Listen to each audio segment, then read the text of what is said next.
So yan, welcome sa Bentech. So ngayon lang po tayo ulit makakapag-upload ng video. So shoutout po sa Just Jam Print Shop. Dumalaw pa ho siya dito sa atin, galing siya ng Laguna. So ngayon po tatalakayin natin magpapalit na naman po tayo ng solid state drive dito sa laptop. So anong problema ng laptop na to? Mga ilang years na rin to, mga 7 years na rin to, mga ganun. So medyo mabagal na kahit ilang beses mo siyang mag-reinstall ng OS o tinatawag nilang format, tapos lalagyan ng panibagong OS, so bumabagal pa rin. So isang way para mag-improve yung bilis ng computer o laptop nyo ay mag-upgrade to SSD drive. Ito, nabili po ito sa Shopee. 128 gig lang to. So ang presyo nito 515. Yan. So hindi na kayo aalis kung medyo malayo-layo yung lugar ninyo. Mag-Shopee na lang kayo o mag-Lazada.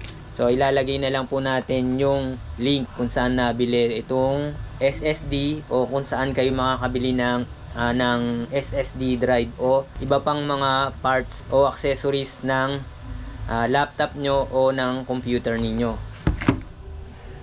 So ngayon ito, so yung mga laptop po kasi ngayon wala na siyang hard drive bay. So parang ang itsura ng mga laptop ngayon parang na siyang mga tablet. Wala na siyang bay sa memory at drive at hard drive. So mahirap magpalit ng sarili mo lang, kailangan baklasin yung buong case. So minsan pagka hindi ka nag-iingat, yung mga flex wire pwede mong masira, pwedeng maputol o pumaling. Yan. Tas minsan may mga lock pa yan dito. So napakadaming tornilyo nga lang yung So mag-ingat lang po tayong magbaklas. So ito, ilan ang tornilyo nito? 1, 2, 3, 4, 5, 6, 7, 8, 9, 10. Ang dami. So ang kailangan natin mga precision screw, yung maliliit na screwdriver. Yan, tulad nito. Ito, tulad nito. Tapos kailangan din natin ng kahit yung lumang PVC para pang pag inipit mo dito, yan, mababaklas mo na yung kaha. Ito, baklasin na natin to mga printing natin dyan. So mag-upgrade tayo ng, kung may budget kayo, mas maganda kung mga 512 na o 1 terabyte. Medyo tipid lang kasi to sa pamangkin ko. Estudyante pa lang siya, kaya ito lang muna yung binili, 128. Pero kung may pera kayo, mas okay siguro kung mga kahit 512. Tapos mag external hard drive na lang kayo, doon nyo ilalagay yung files ninyo, doon kayo magsisave. Alisin natin yung mga tornilyo, no. So ang bili ko to dati parang mga 24,000, no.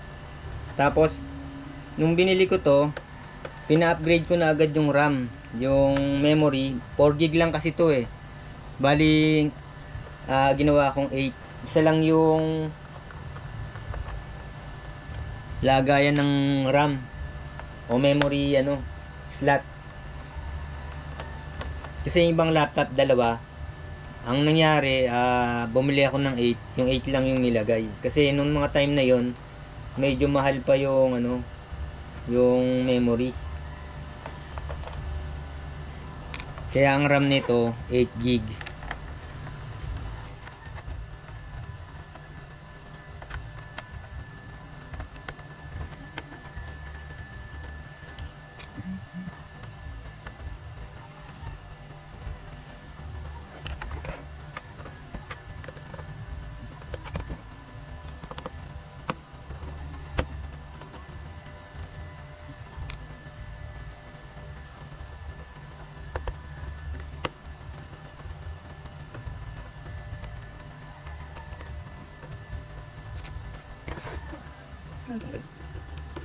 Tanggal na lahat, no?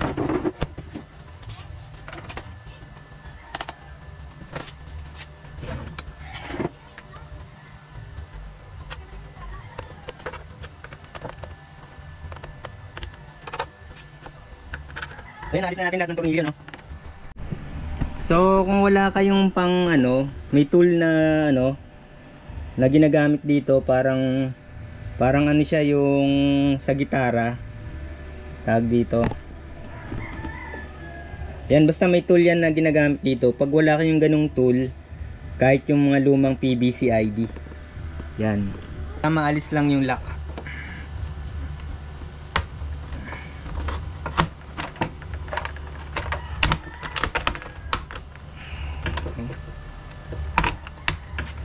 Yan, ingat lang kayo pag baklas nito kasi meron niyang flex wire na maliit.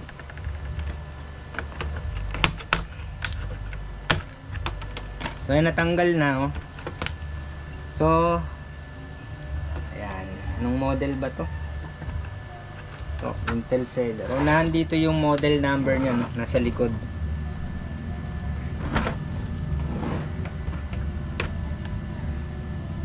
Yan, ito yung sinasabi ko sa inyong iingatan nyo, itong flex wire. Yan, nasa na yung hard drive nya? Nasa gitna. So ingat na lang, pwede sigurong di naalisin yung flex wire, no?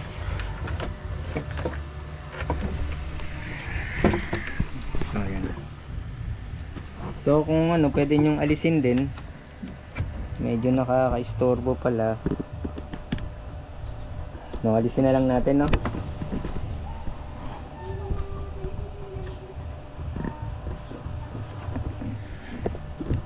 So ito yung hard disk nya, nandito.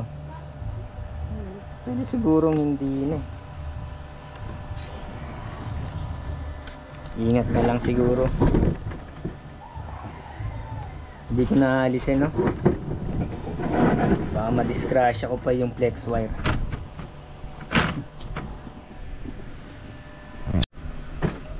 Alis natin yung mga tornilyo, no?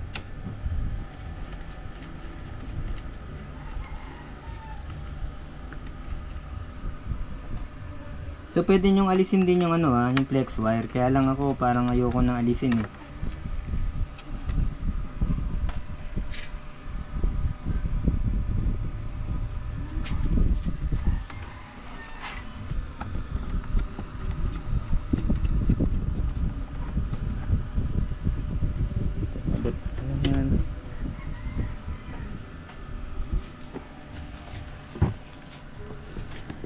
So yun nga ulit, mag-ingat kayong masira nyo yung flex wire.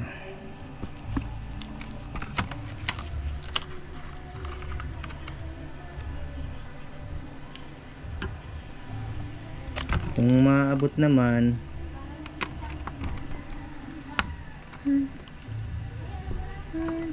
yan.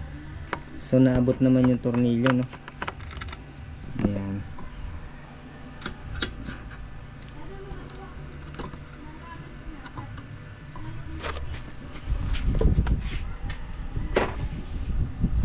Tapos i-slide. Wala ng tornilyo. So inalis ko na, no? Medyo storbo kasi, no? Saka bubugahan ko na rin ang hangin. Inalis ko na yung ano. Ingat lang, ha. Yan. Ingat lang dito sa flex wire kasi sa ang nipis, eh.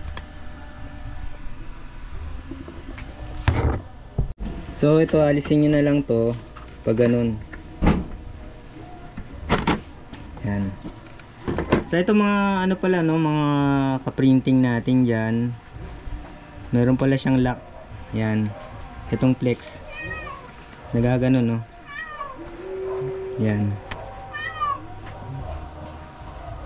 Yan. So mamaya ikakabit natin. So yan mga ano, mga ka-printing natin dyan. Naikabit na natin yung mga tornilyo sa gilid. Nailagay ko na tong SSD drive. Ito yung pinagpalitan. Yan, HDD SSD. Yan, pwede na natin ikabit. Yan.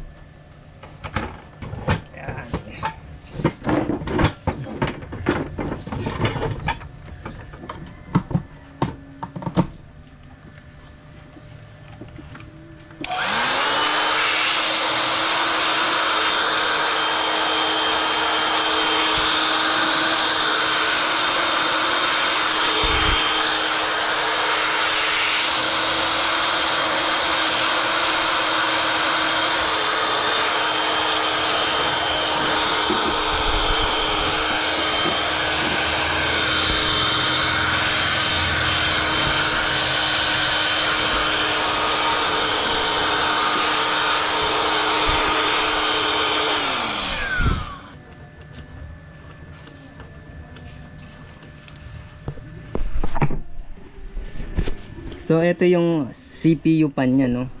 Minsan naanuhan niya ng maraming alikabok.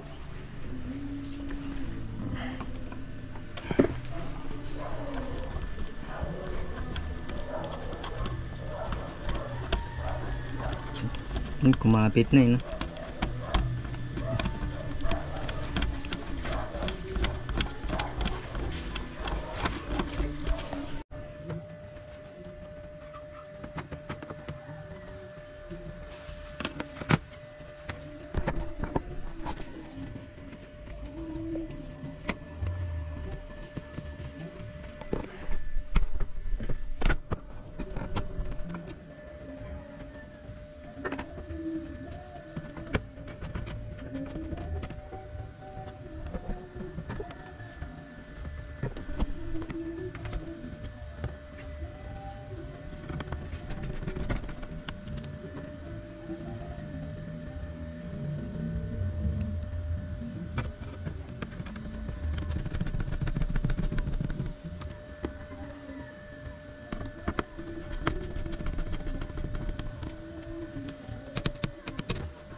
So yung mga ka-printing, no, natapos na natin installan yung ating laptop. Nag-upgrade tayo ng SSD 128. So check natin, re-restart natin. Tapos na tong installan, restart natin kung mas mabilis na siya. So syempre magbabago din yung performance nito pag tagal-tagal na, pero hindi tulad ng HDD na talagang yung bagal niya talagang sobra.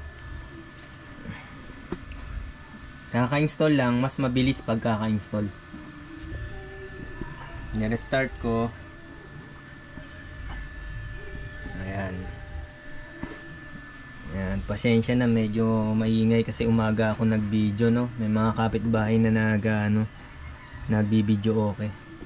So titingnan lang natin yung bilis niyang mag-boot. Ayan, mas mabilis na siyang mag-boot, no. So yan, na-upgrade na natin yung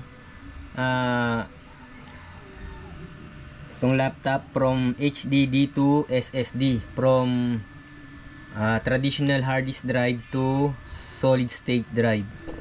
So hanggang sa muli mga ka-printing, huwag nating kakalimutan mag-subscribe sa Bentech. Yan, kahit papaano may mapupulot tayo paunti-unti na knowledge regarding technology. Tayo po ay pangmasa lang. So yung mga talagang, ayan, yung may mga magagandang equipment dyan, yung mga magagaling na talaga yung touring sa sarili, pwede kayong humanap na ibang channel. Yan, maraming salamat mga ka-printing natin dyan. Huwag natin kakalimutan mag-subscribe, tsaka paki-like na rin yung ating video. Yan na yung ating laptop na yun.